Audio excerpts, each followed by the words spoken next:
there'll be very few participants here, who haven't wondered about what a recruiter really sees in a resume, and who else, there's no one else better, to answer this question than Dr. Rishi Thussu from monster.com. So welcome, Mr. Rishi. Thank you. Thanks very much, Maya. Is my voice clear? Can all of you hear me? Yes, we can hear you. We can see you.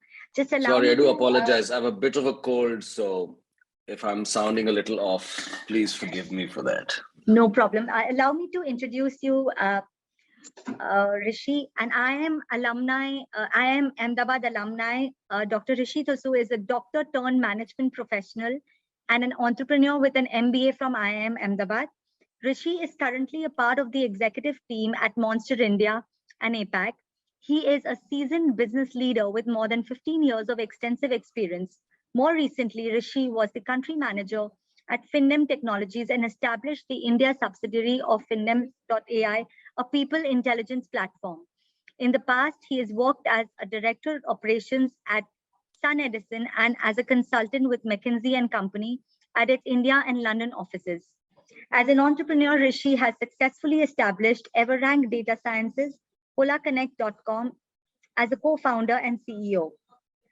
Evenrank started as a passive recruitment technology platform and pivoted to a B2B lead enrichment data firm. Rishi is also an angel investor and advisor to startups at Quest Corp. Rishi has 15 plus years of experience across entrepreneurship and corporate leadership roles in FMCG, consumer internet, and B2B in companies like P&G, McKinsey, Microsoft. Welcome, Dr. Thussu. It's an absolute pleasure to have you here with us today. The stage is all yours. Thank you. Thanks, Maya. I'm very happy to be part of this discussion. So look, I'd like to do Q&A. So I'm going to actually spend about 10 minutes taking folks through some of the details on resumes, some important statistics, maybe look at some, bad resumes, good resumes, and so on. And then I'd love to take questions from the group, because I think, everybody's resume is different. Everybody's background is different. And therefore it's important, customizing a resume to the end consumer, who's the recruiter, is very, very important, right? And, which role you're applying for, which company you're applying to, all these things matter a lot. So I'm just going to share a short presentation. And can you see my document? Yep. We can. Okay, great. So I'm just going to quickly take you through some important numbers, right? One is, and this is a well-researched number in the market, a recruiter spends only 7 seconds on a resume. All right. So you have, as a candidate, 7 seconds, which is barely anything, to impress the person in front of you. Only 2% of sent resumes result in an interview, which means 1 out of every 50 resumes that go in for a job application will actually get an interview call from the company.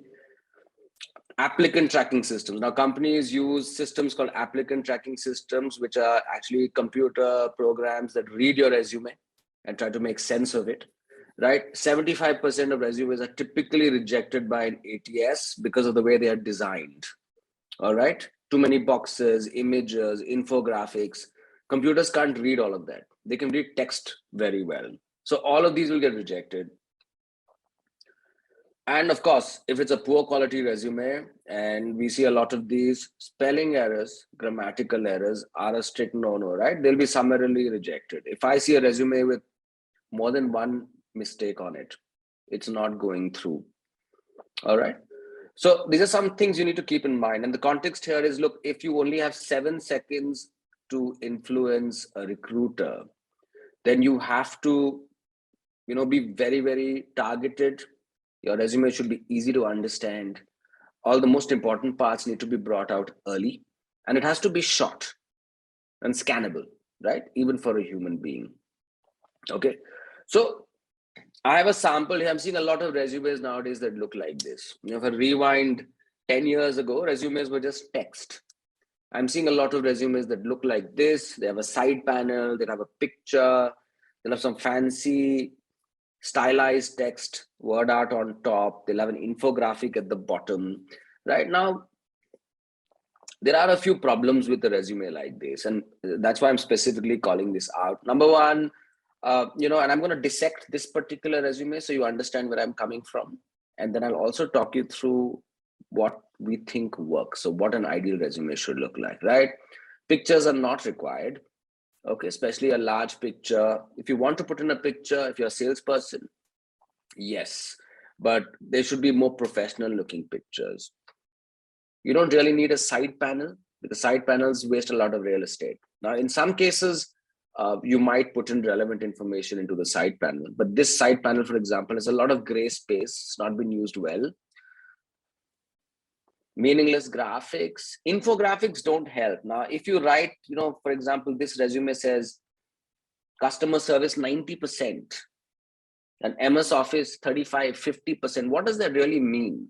When you say that you know MS Office up to 50%, does it mean that you're like an average performer? Does it mean that you're still learning it? What does it mean? It doesn't really convey any meaning. So it might be stylized, it might look great, but at the end of the day, if you're not able to convey what you've done, what you're good at, and why you are a good hire for that organization, it's a bad resume, right? In addition, such a resume is very difficult for a system to read. So if you look at companies like, an Accenture, Infosys, Wipro, they all use applicant tracking systems. So the moment you submit a resume to any of these companies, they're not seen by a human being immediately. They're seen by a computer. The computer tries to read it. It tries to categorize it into work experience, educational experience, look for certain keywords, and then it matches that with the job requirement that's been posted on the system. If the resume fails that test, no human being is ever going to see it, right? So if your resume looks like this, you can rest assured that no human being is going to see this resume. You'll keep applying and you'll wonder why nobody's looking at it, because, well, computers do a lot of the work right now, not human beings. So the resume has to be readable. Okay.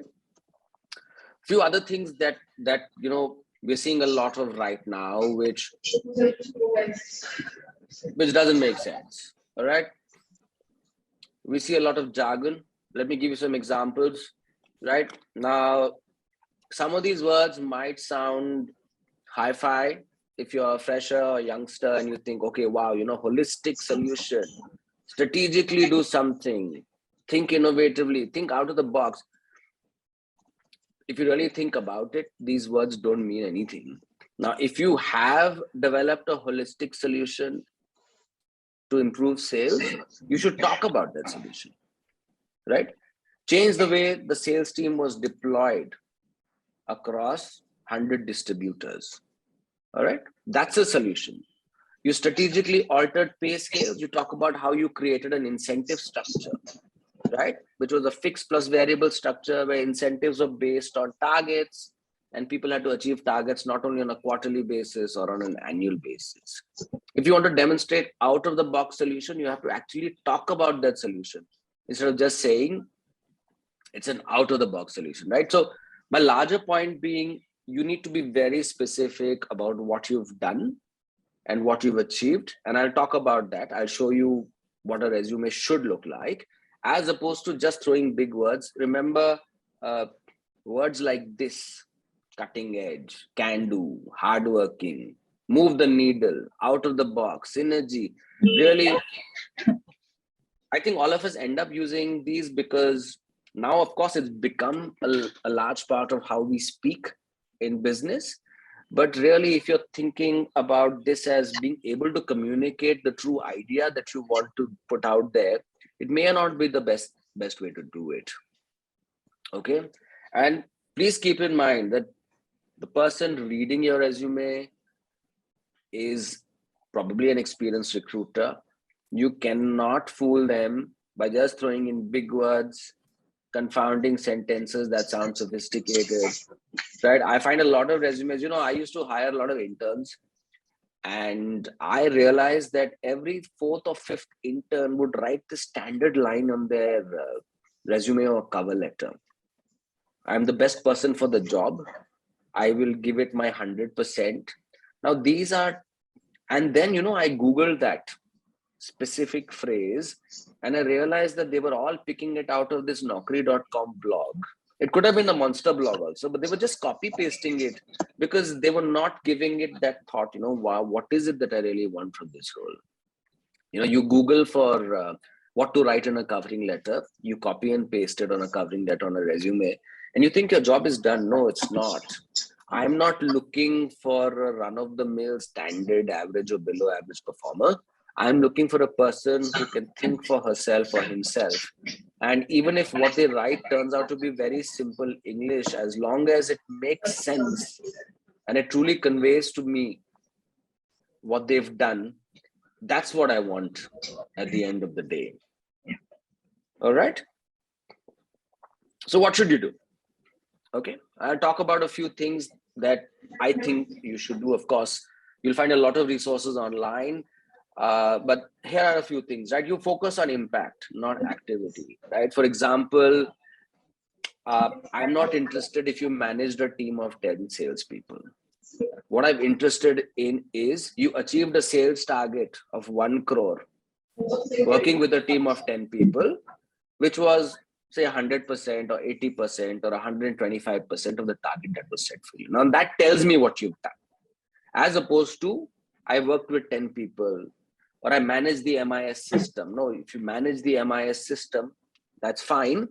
But if you were managing the MIS system and you realized that there was an improvement area in the way the sales force was being deployed, right? That's interesting for me. So you've applied your mind. You're not just a robot working on Excel sheets. You are able to apply your mind. You're able to draw insight out of whatever you're doing. I think I've seen resumes where, people write loads. You started working in 2000, it's 2022 now, but you've got like half a page on what you did in 2003 as an analyst, but you're applying for a vice president job. I really don't care what you did 2003. Okay. I might be interested to know which companies you worked at, because that gives me an indication of what kind of pedigree you have. We know which are good learning institutes, which are not good learning institutes, where you can really pick up skills, for example. But I really, really want to know what you've done in your current job. Okay, so for me, your resume, and you might be a fresher and you've not worked before, that's fine. I want to know what you're doing right now. Is it an internship? Were you part of the students committee? Did you help organize some event or a Cul Fest even, right? These are super, or you worked for an NGO, right? I want to know that. If you're a working person, then I really want to understand what you're doing at the moment. All right. I'm not interested really. I want to know where you worked. You can give me a 1 bullet point about where you were in 2016. But really, I want to know what you've done in 2021, 2020, 19, because that's the experience I'm counting on to take on your current role. Okay. Highlight a spike. Now, remember, every time I put out a job post, I'll get 100 resumes. And there's only maybe 5 or 6 people that I'll shortlist for a conversation. Okay. If your resume is just flat, right? There's nothing exceptional about your resume. And we are all exceptional people. All of us have done something in our lives or are doing something in our lives which is exceptional. We could be doing a normal job, but we're also working at an NGO, right? We might have done something for COVID relief. We might be blogging or be a thought leader in a certain space, which may or may not be related. But as far as I'm concerned, right, you've gone above and beyond your normal work life to do something that's special, right? It could be sport, it could be the arts, it could be cultural, it could be anything, right? For me, that is a spike. Now, if I'm looking at 100 resumes and if everything were the same, I would pick out the 5 or 6 people who've done something different in their lives, right? Even if it's taking a gap year and traveling through Europe, right? Or you've climbed or you've gone on a 2-week chadar trek in Himachal. Well, that's interesting for me because you're going out doing things. You're not just sitting in front of your computer and doing the same things over and over again, right? Bringing me back to I have 7 seconds with your resume. What is it in your resume that's going to attract me to say, let me put this in the pile of shortlisted folks. Let me put this away. And then remember, once it's in the pile of shortlisted folks, and I've got 10, say, out of 100, then I'll spend maybe even 3 to 5 minutes going through each resume, marking out things, making notes, so that when I finally have that conversation with you, I can delve a little deeper into each of these elements that you've mentioned and truly understand if you've done it or not, right? And remember, I think it's easy to write things. I see a lot of resumes that have 20 skills written on them, right? There are folks who know everything about everything. They've been working for 2 years, but they know digital marketing. They know how to do SEO. They know Google Ad Manager. They also know HTML and CSS. They've done a Python course. It'll barely take me 30 seconds to decipher what you really know. And I don't expect you to know 20 things. We can't be good at 20 things. I'm hiring you because you're good at something, not because you're average at 25, 30, 50 things, right? So please write what you're good at, because I'm interested in your skills. And I'm going to get into those 2 or 3 things that I really want from you. So if you want to talk about digital marketing, you need to know everything about CPC, CPM, CTR, right? You need to know about Google Ad Manager. You need to know about AdX. The moment you start stumbling, then I know you've lied about that, or you've sort of overrepresented it. And then I'm not interested in your candidature anymore. It's out. Because I don't have the time to spend 30 to 45 minutes with somebody who's failed the most basic test of their skill. So please, write only a few skills. You can't be good at everything, right? You can be good at a few things.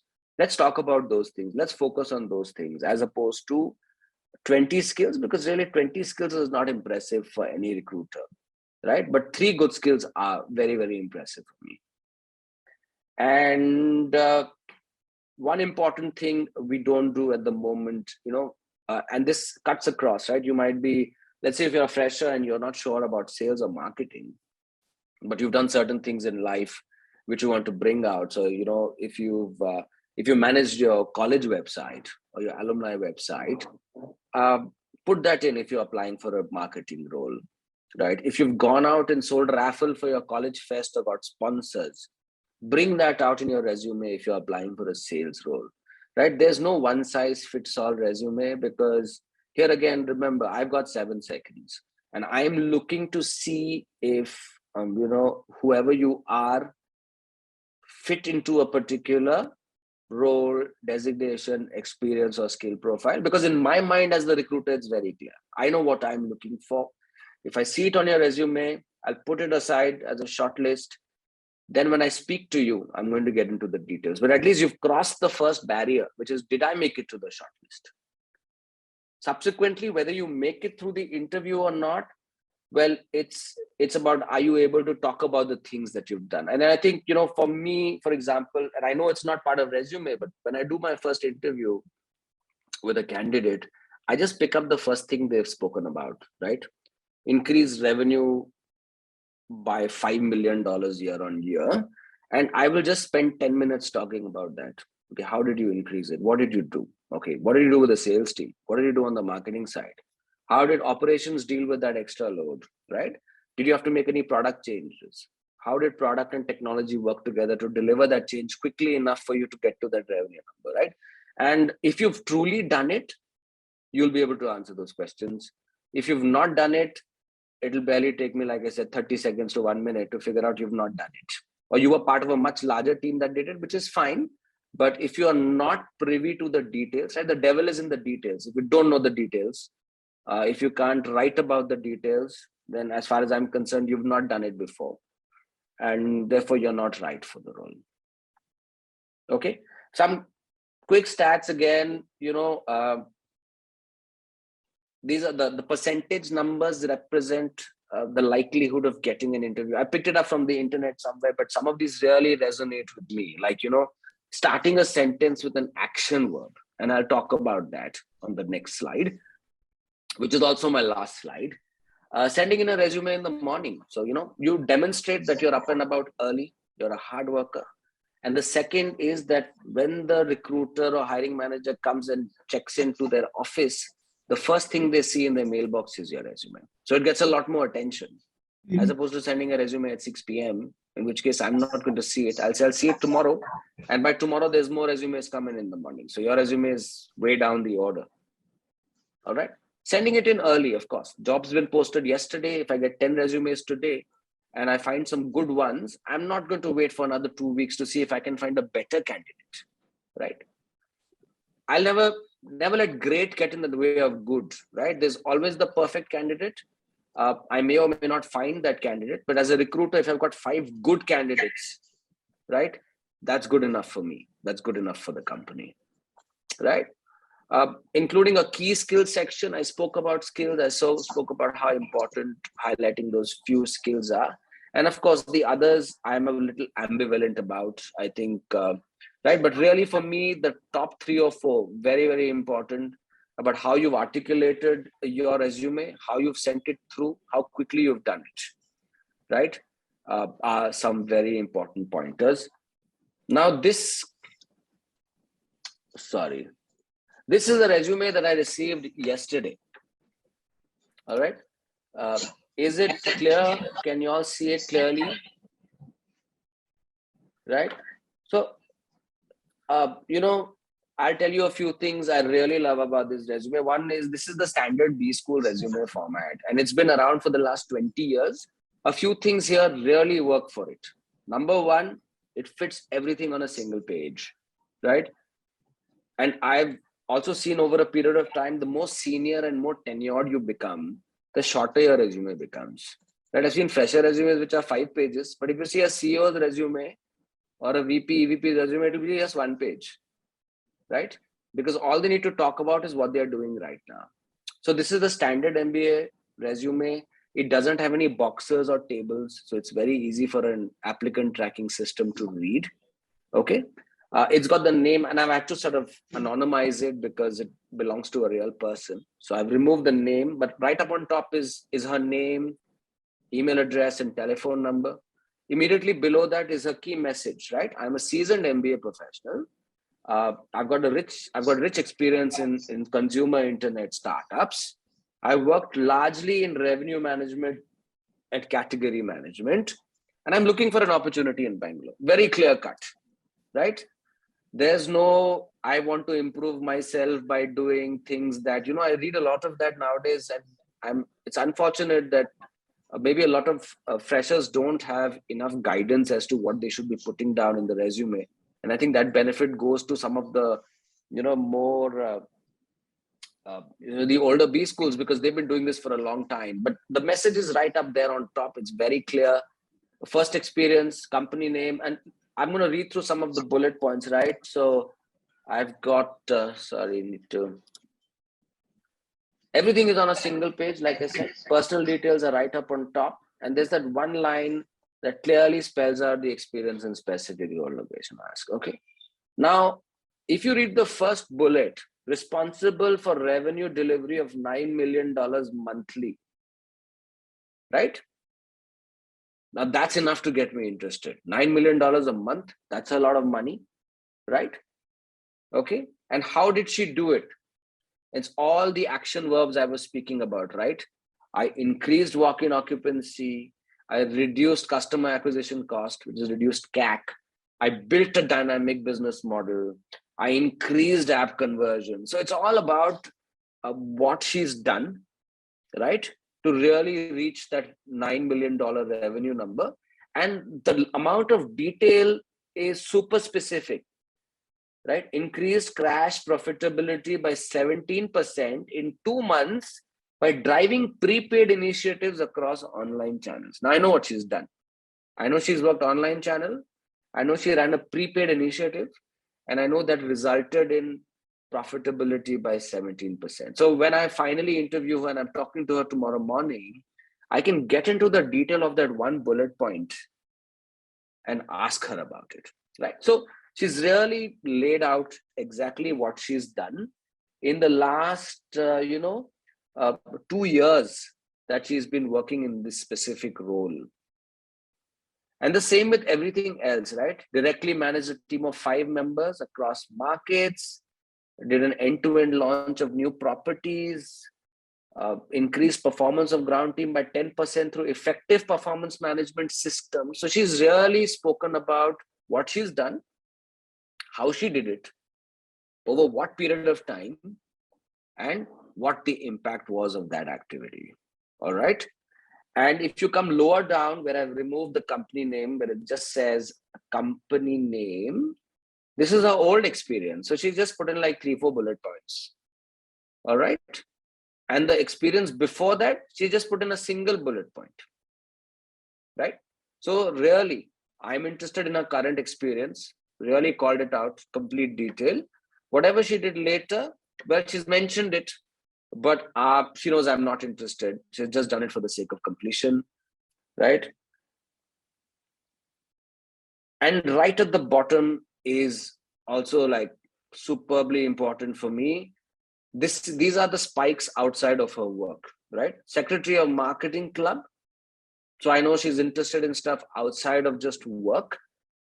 Coordinator of the National Alumni Meet. So she's organized events, which means you need a lot of ground awareness, right?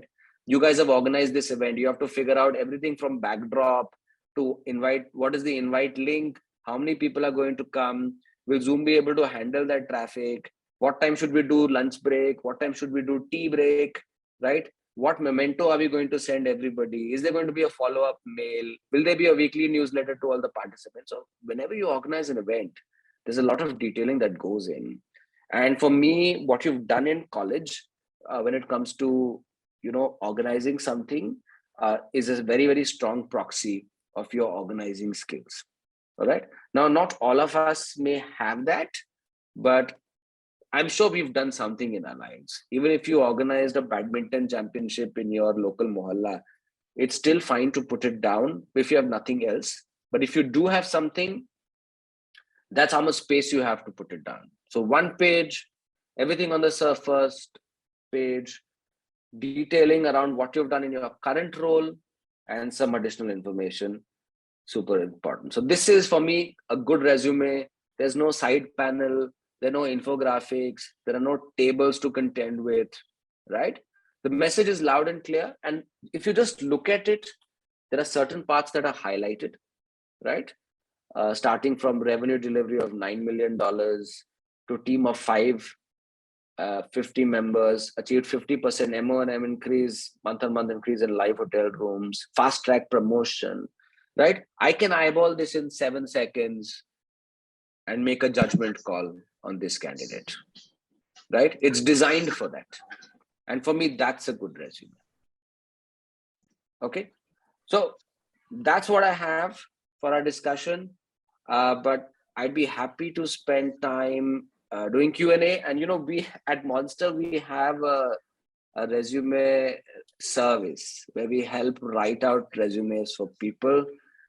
I've told them to give a 26% discount to anybody who's attending if they want to use that service. That's the code resume 26. So you can share that with whoever you want. But really, I'm interested in answering questions. I know that, whenever I do a session on resume and, interview techniques or any of that, people have questions about themselves because, like I said, every person is different. I'd love to field a few questions if there are on this group. Sure.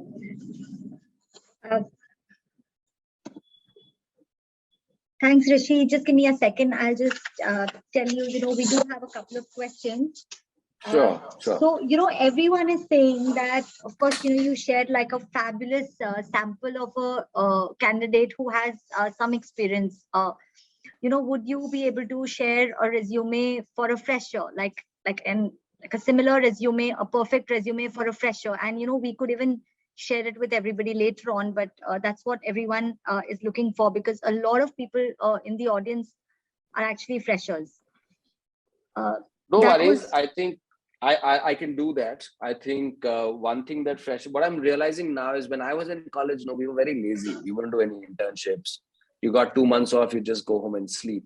I'm finding that a lot of kids now are doing tons of internships. So they'll do 2 internships a year. So by the time they've graduated, they've done like 6 internships, 7 internships. For me, that's work experience, right? And maybe your last internship and the one before that can be a substitute for the work ex that we've just spoken about in this candidate's case, right?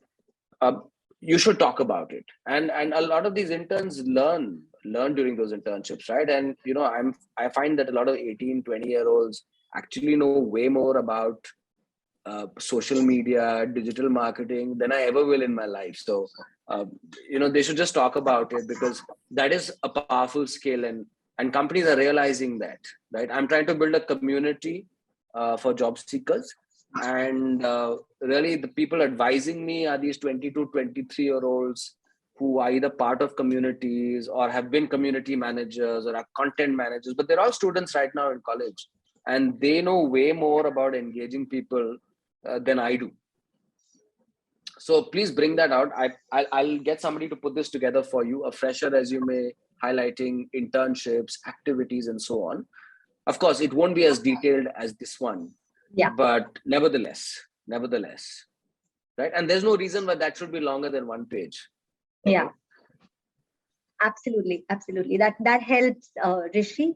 Then someone's asking, does a cover letter help on a resume? I'm not a big fan of cover letters, right? Because when I read a cover letter, I find that it's just more of the same. People talk about how hardworking they are and how they want to achieve certain goals in life, but it's not telling me about them. It's not like a GMAT covering letter where you talk about your life's experience and how that has made you suitable for a particular role. Yeah, or like a statement of purpose or something like that. Yeah. So look, if you ran a small store while you were in college and you used to sell T-shirts, yeah, I want to read that in your covering letter.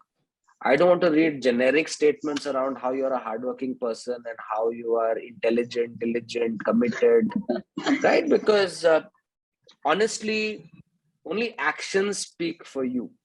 You can use whatever words you want, but those words mean nothing to me because I don't know you. I don't know what you've done. At least you can tell me what you've done. And that's far more meaningful as far as I'm concerned. Super. There's another one very interesting question, Rishi, like you mentioned, while you were delivering your presentation, that like, let's say if someone's taken like a year break and written that, you've traveled or you've done something that's different from your regular work, and that will be appealing to you, and, you would take it as a +1 on that resume. So we want to understand, career breaks, sabbaticals, timeouts, how are they looked at, overall? Like, you've given your perspective, but do you actually believe that recruiters across the country, especially in a country like India, you think it's really taken well? If not, what is the best way to sort of project a career break on your career? So one thing is mindsets are changing. All right. And there was a time when even if you had like a 3-month break, you would be like, oh no, how am I going to explain this away? Right. I think times are changing. The times have changed already. So if you've got like a 3-month, 6-month break, 1-year break, and you can give a proper explanation as to what you were doing that break, I think it's absolutely fine. All right. Of course, it varies from company to company. So I'll use some disclaimers here. If it's a large multi-billion-dollar IT services company, like an Infy or a Wipro, I don't know how well or how they would absorb it. But if you're new age startup product company, right? Everybody loves that you've done something else with your life, because doing these things gives you perspective, right? If you spend 3 months traveling, 2 months doing yoga, climb Mount Everest, I'd be like, wow. The first thing I do is I feel jealous, right? I feel really envious when I read about people having done a 6-month or 12-month sabbatical, because I didn't do it, and I want to do it right now.